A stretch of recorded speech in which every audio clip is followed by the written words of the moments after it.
안녕하세요. 지혜 한 줄기입니다. 오늘 하루가 조금 가벼워지길 바라며 시작하겠습니다. 혹시 여러분도 이런 경험 있지 않으신가요? 끝났다고 생각했는데도 이상하게 마음이 계속 흔들린 적 있으신가요? 연락은 없는데 자꾸 그 사람이 떠오른 적은요? 관계가 정리됐다고 믿었는데 명절만 되면 오는 안부 메시지, 우연히 들려오는 그 사람 소식, 예전 사진 한 장에 다시 마음이 복잡해지는 순간들 말입니다. 이런 감정이 미련인지 그냥 정 때문인지 헷갈립니다. 나이가 들수록 인간관계의 여운은 더 깊어지고 쉽게 지워지지 않는 게 사실이죠. 오랜 시간 함께했던 사람일수록 그 무게는 더 무겁습니다. 그런데 여기서 한 가지 짚고 넘어가야 할 게 있습니다. 그 흔들림의 원인이 꼭 내 마음만은 아닐 수 있다는 겁니다.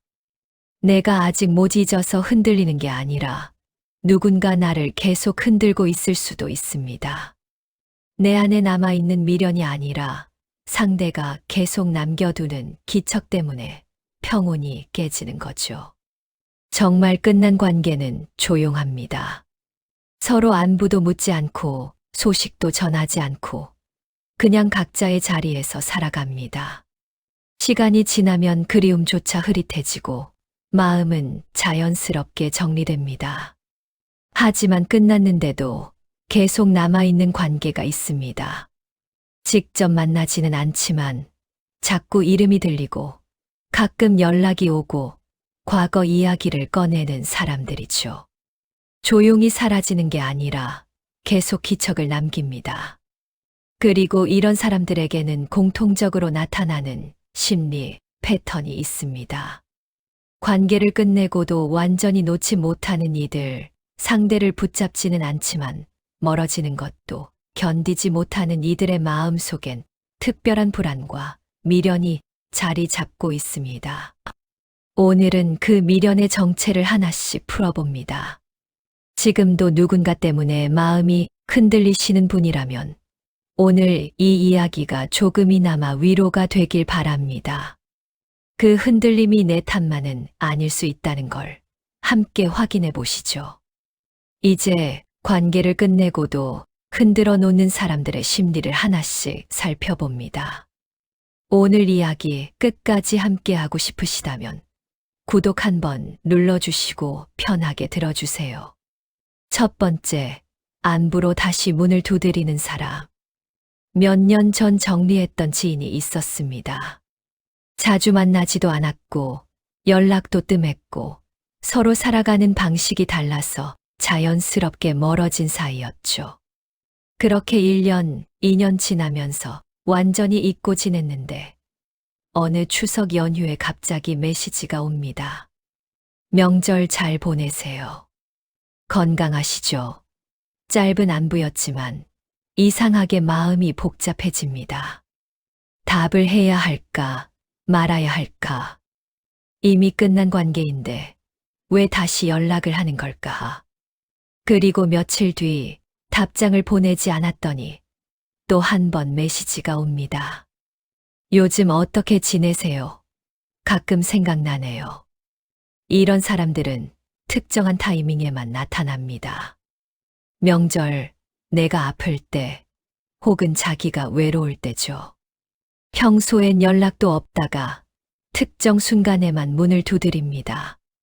그리고 그 안부는 진심 어린 관심이라기보다는 잊히지 않으려는 신호에 가깝습니다. 미국 텍사스 대학교의 관계심리학 연구팀은 이별 후에도 지속적으로 연락을 시도하는 사람들의 동기를 분석했습니다. 연구 결과 이들은 상대에 대한 애정보다는 자신이 상대의 기억 속에 남아있는지 확인하려는 욕구가 더 강했습니다. 즉, 미련은 있지만 관계 회복 의지는 없고 다만 존재감만은 유지하고 싶어 하는 거죠. 이런 행동의 본질은 미련이 아니라 불안입니다. 상대가 나를 완전히 잊어버리면 자기 안에 있던 그 관계의 의미마저 사라질까봐 두려운 겁니다. 진짜 그리워서 연락하는 게 아니라 내가 그 사람 인생에서 흔적도 없이 사라지는 게 견디기 힘든 거죠. 그래서 특별한 날, 상대가 감정적으로 열려 있을 만한 순간을 골라 안부를 던집니다. 답장이 오지 않아도 괜찮습니다.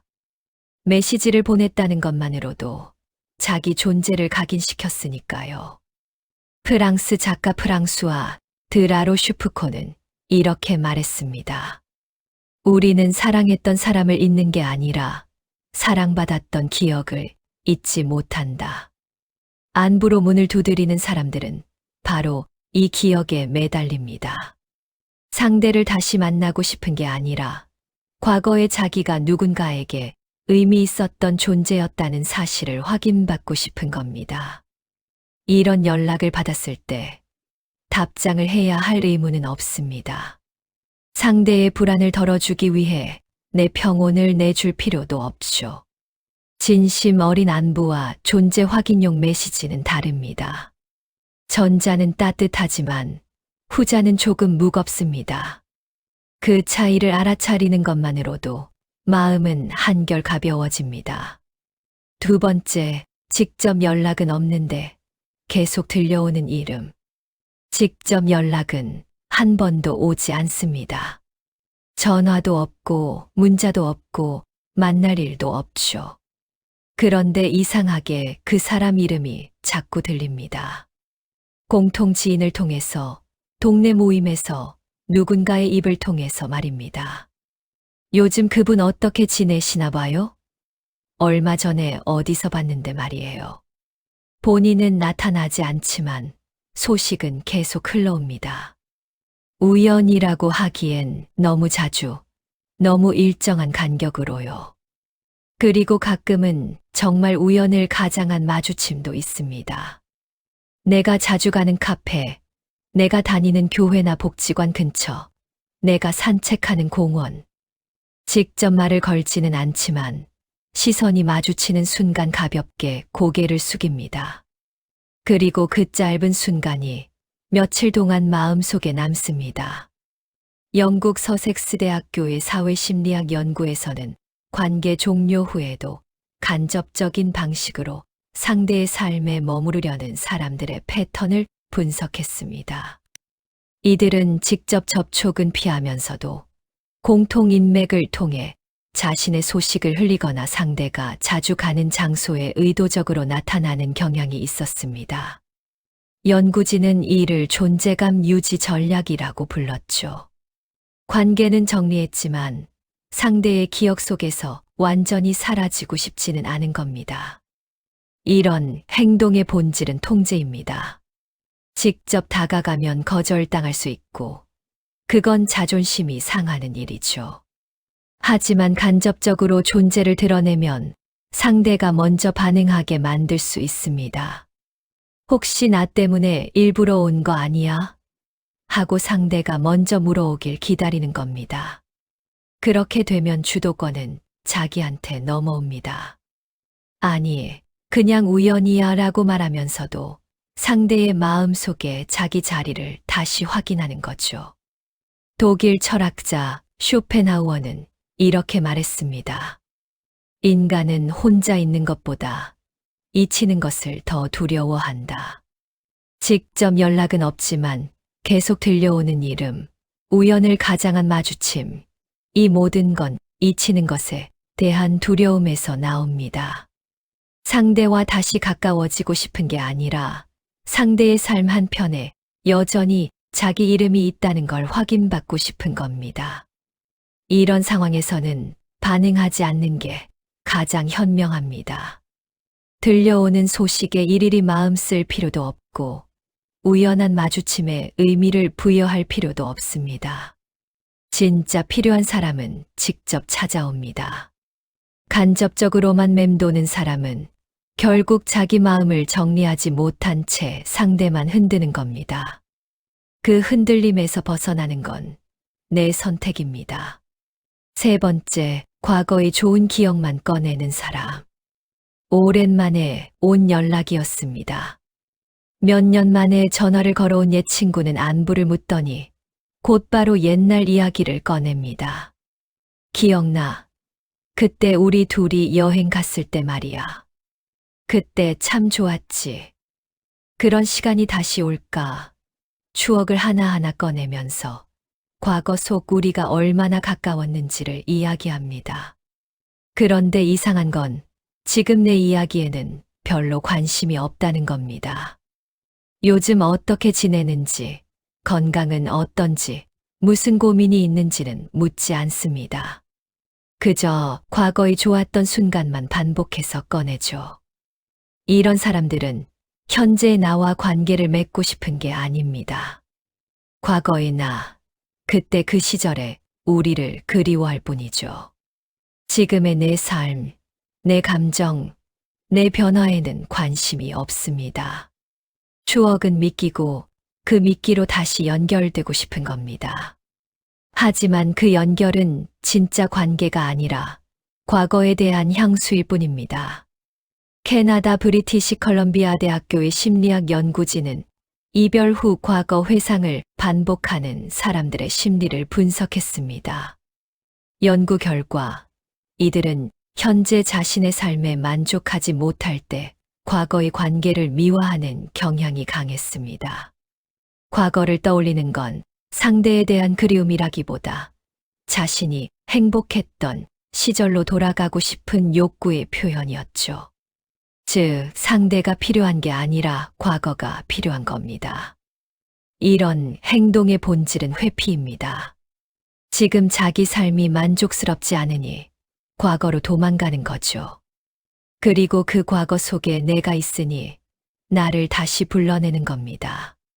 하지만 그건 나를 만나고 싶어서가 아니라 그때 그 시절로 돌아가고 싶어서입니다. 나는 추억을 되살리는 도구일 뿐 현재 함께 걸어갈 동반자가 아닙니다. 그래서 이런 사람들은 과거 이야기만 하고 미래 이야기는 하지 않습니다. 앞으로 이렇게 지내자가 아니라 그때는 참 좋았다만 반복하죠. 프랑스 소설가 마르셀 프루스트는 이렇게 말했습니다. 진정한 여행은 새로운 풍경을 보는 것이 아니라 새로운 눈을 갖는 것이다.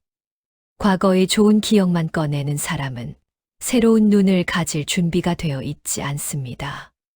변화한 나를 보려 하지 않고 변하지 않은 과거만 붙잡으려 합니다. 그건 관계가 아니라 집착이고 그리움이 아니라 정체입니다. 이런 연락을 받았을 때 과거에 함께 취할 필요는 없습니다. 좋았던 기억은 인정하되 그게 지금의 관계를 의미하지는 않는다는 걸 알아야 합니다. 추억은 추억으로 남겨두고 현재는 현재로 살아가는 게 건강합니다. 과거를 미끼로 쓰는 관계는 결국 미래가 없습니다. 네 번째, 새 사람이 생겼는데도 나를 찾는 이유. 이미 새로운 관계를 시작했다는 소문을 들었습니다. 누군가와 자주 만나고 행복해 보인다는 이야기도 들렸죠. 그래서 이제는 정말 끝났구나. 이제 연락도 없겠지 생각했는데 느닷없이 메시지가 옵니다. 요즘 어떻게 지내? 나 생각 안 나. 새 사람이 있으면서 왜 나한테 연락하는 걸까? 이해가 되지 않습니다. 그리고 그 연락 뒤에는 묘한 긴장감이 느껴집니다. 마치 내 반응을 살피는 것 같은, 나를 시험하는 것 같은 느낌이죠. 이런 사람들은 새 관계 속에서도 완전히 안정되지 못합니다. 새 사람이 나보다 나은지, 자기 선택이 옳았는지 확인하고 싶어 합니다. 그래서 예전 관계를 완전히 놓지 않고 비교 대상으로 남겨둡니다.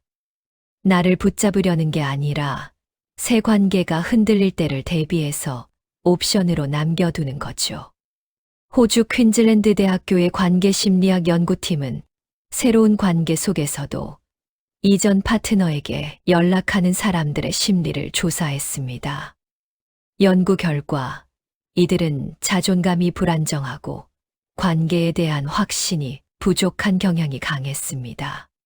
새 관계가 자기를 충분히 만족시키지 못할 때 이전 관계를 떠올리며 그래도 예전이 나았나 하고 비교하는 겁니다. 새 사람과 나 둘 중 누가 더 자기를 가치 있게 만들어주는지 저울질하는 거죠. 이런 행동의 본질은 자존감 불안입니다. 한 사람에게 온전히 집중하지 못하고 항상 다른 선택지를 열어두려고 합니다. 새 관계에 만족하지 못하면 돌아갈 곳이 필요하고, 새 관계가 잘 풀려도 그래도 나를 놓지 못하는 사람이 있다는 확인이 필요한 겁니다. 그래서 완전히 잃고 싶지 않은 겁니다. 다시 만나고 싶은 게 아니라 필요할 때 언제든 돌아올 수 있는 자리를 비워두고 싶은 거죠.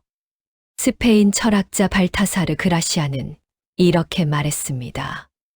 모든 것을 가지려는 사람은 결국 아무것도 가지지 못한다. 새 사람이 생겼는데도 옛 사람을 붙잡으려는 이들은 결국 어느 관계에서도 진심을 주지 못합니다. 한쪽 발은 새 관계에, 한쪽 발은 옛 관계에 걸쳐두고 있으니 어디에도 온전히 서 있지 못하는 거죠. 그리고 그 불안정함은 결국 양쪽 관계 모두를 무너뜨립니다. 이런 연락을 받았을 때 비교 대상이 되어줄 필요는 없습니다. 누군가의 자존감을 채워주는 도구로 남을 이유도 없쇼. 새 사람이 있으면서도 나를 찾는다면 그건 나를 소중히 여겨서가 아니라 자기 불안을 덜기 위해서입니다.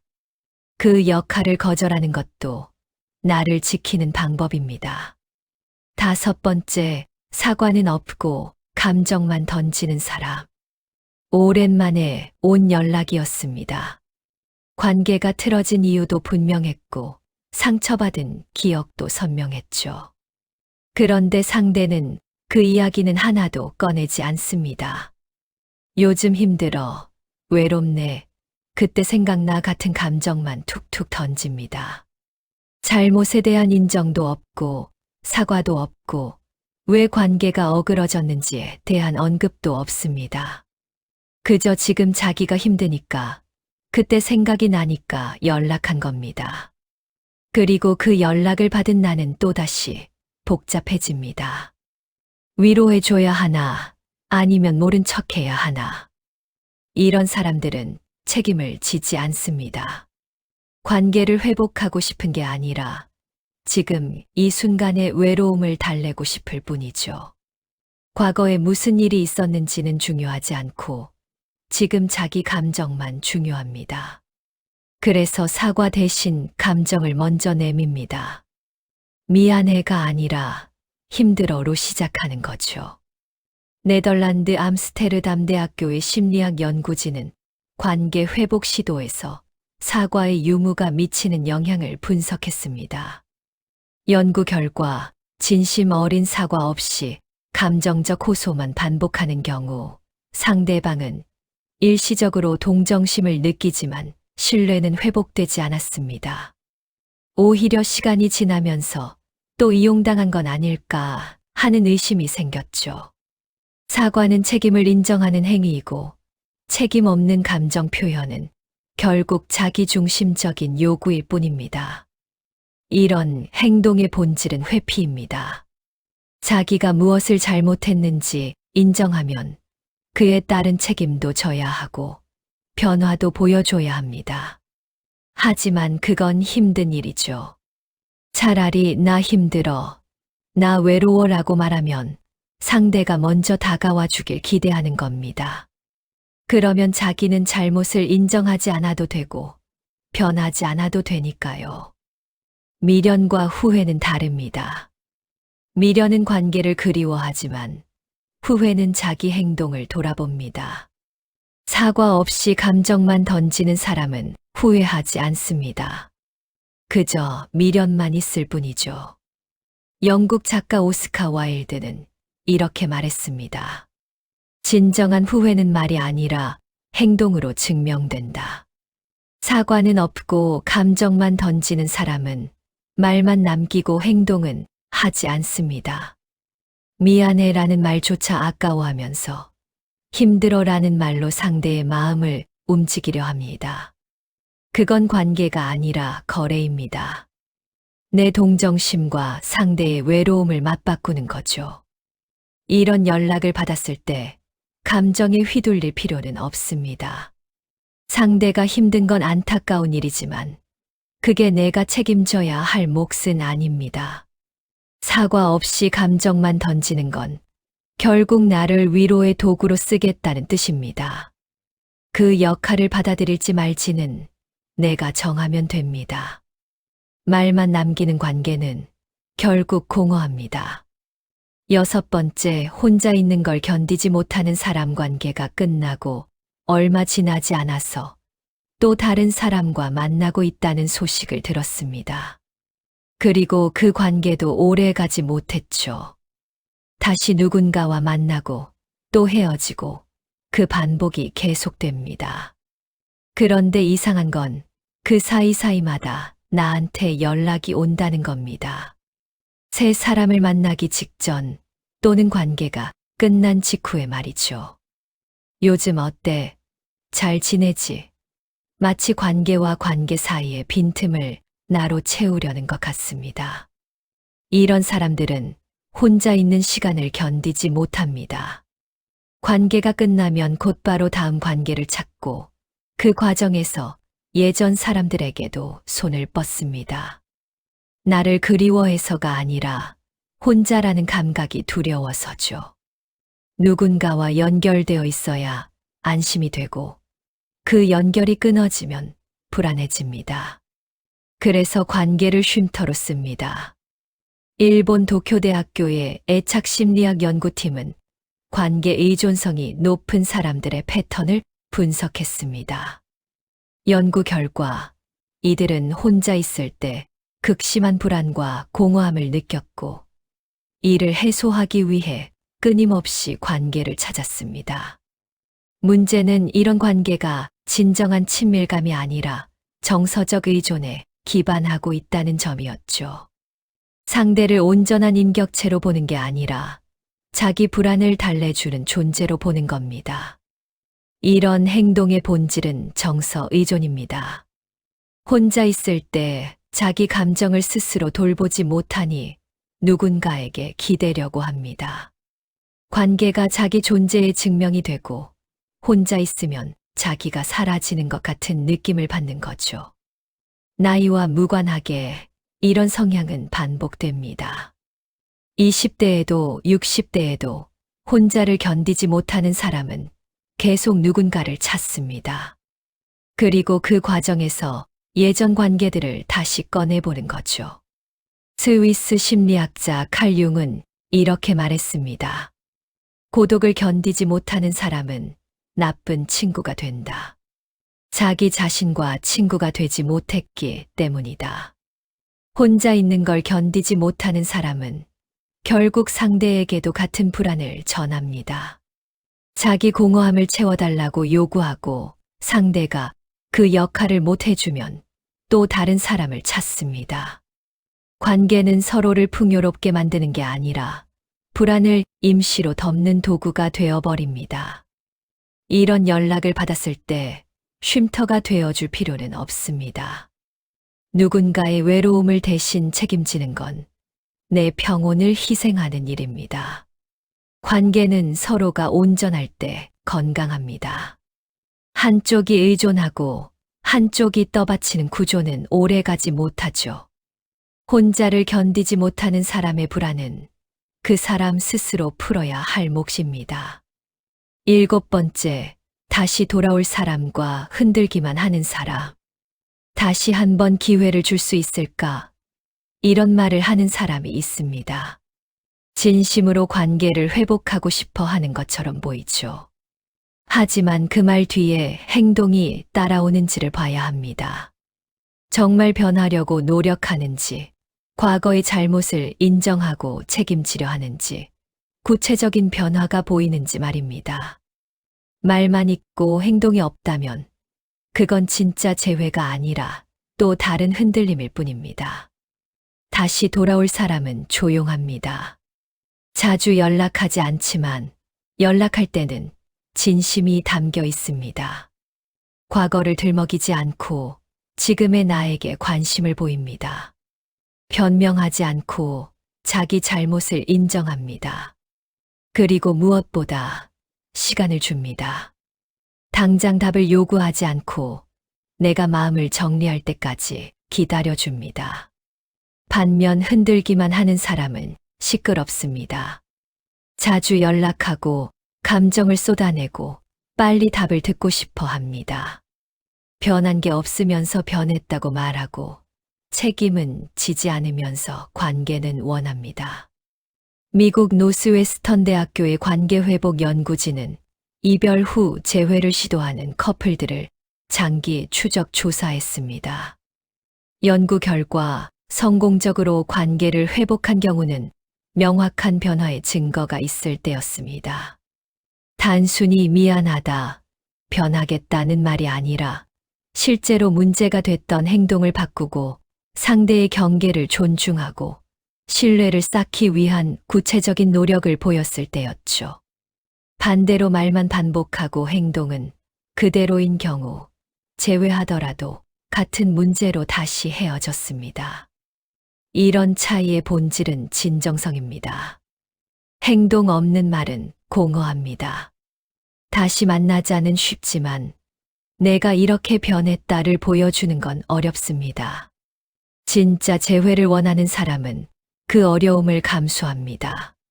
시간을 들이고 노력을 보이고 상대가 믿을 수 있을 때까지 기다립니다. 하지만 흔들기만 하는 사람은 그 과정을 건너뛰려 합니다. 변화 없이 용서받기를 원하고 노력 없이 관계가 회복되길 바랍니다. 독일 시인 라이너 마리아 릴케는 이렇게 말했습니다. 진정한 사랑은 두 개의 고독이 서로를 보호하고 경계하며 인사하는 것이다. 재회의 기준은 간단합니다. 상대가 내 고독을 존중하는지, 내 경계를 지켜주는지, 내 시간을 압박하지 않는지를 보면 됩니다. 허락해도 되는 경우는 이런 존중이 보일 때입니다. 상대가 변했고, 나도 준비가 됐고, 서로의 경계가 분명할 때죠. 하지만 아직 아닌 경우는 더 많습니다. 상대가 말만 하고, 나는 아직 흔들리고, 경계가 무너질 것 같을 때는 기다려도 됩니다. 아니, 기다려야 합니다. 재회는 두 사람 모두 준비됐을 때 의미가 있습니다. 한쪽만 원하거나, 한쪽만 변했거나, 한쪽만 흔들린다면 그건 재회가 아니라 반복입니다. 같은 관계, 같은 문제, 같은 상처가 다시 시작되는 거죠. 그래서 구분이 필요합니다. 다시 돌아올 사람과 흔들기만 하는 사람. 그 차이를 아는 것만으로도 내 마음은 한결 안정됩니다. 여기까지 관계를 끝내고도 흔들어 놓는 사람들의 심리를 하나씩 살펴봤습니다. 명절에만 찾아오는 안부, 직접 오지 않지만 계속 들려오는 이름, 과거의 좋은 기억만 꺼내는 말들. 세 사람이 있으면서도 나를 찾는 연락, 사과 없이 감정만 던지는 태도, 혼자를 견디지 못해 누군가를 찾는 의존, 그리고 말만 있고 행동은 없는 재회 제안까지. 이 모든 건 하나의 공통점으로 이어집니다. 상대를 진심으로 그리워하는 게 아니라 자기 불안을 달래기 위해 관계를 이용한다는 것이죠.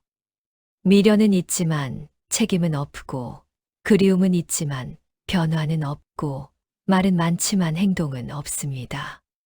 그리고 그 모든 흔들림의 무게는 결국 상대가 짊어지게 됩니다.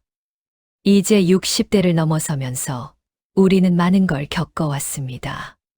좋은 관계도 있었고, 힘든 관계도 있었고, 아직 정리되지 않은 관계도 있습니다.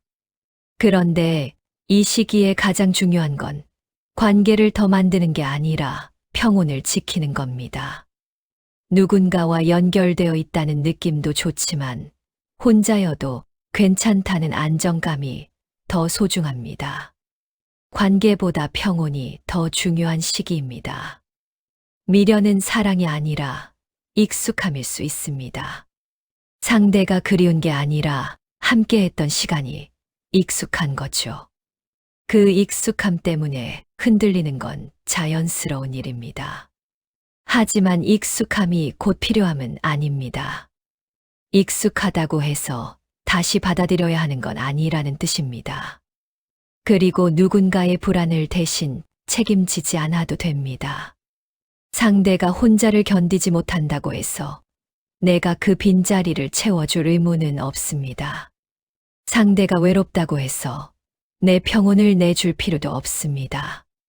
관계는 서로를 채우는 게 아니라 서로 온전할 때 나누는 겁니다. 한쪽이 기대고 한쪽이 떠받치는 구조는 결국 양쪽 모두를 지치게 만듭니다. 지금 누군가 때문에 마음이 흔들리고 계신다면 그 흔들림이 꼭 당신의 미련 때문만은 아닐 수 있다는 걸 기억하셨으면 합니다.